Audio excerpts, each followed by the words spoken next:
আজকে আমি পরিষ্কার করে বলি, বাংলাদেশকে আমরা খুব ভালোবাসি।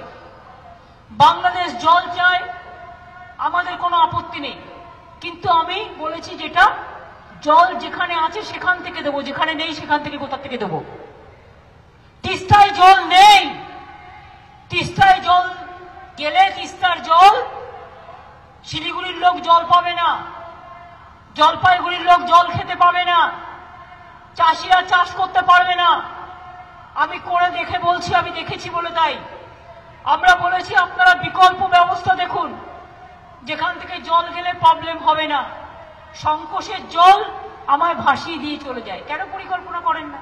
ওখান থেকে নিয়ে যান না আপনার জল, তোরসা হয়ে মানসাই হয়ে ধানসাই হয়ে নিয়ে যান, কোনো আপত্তি নেই।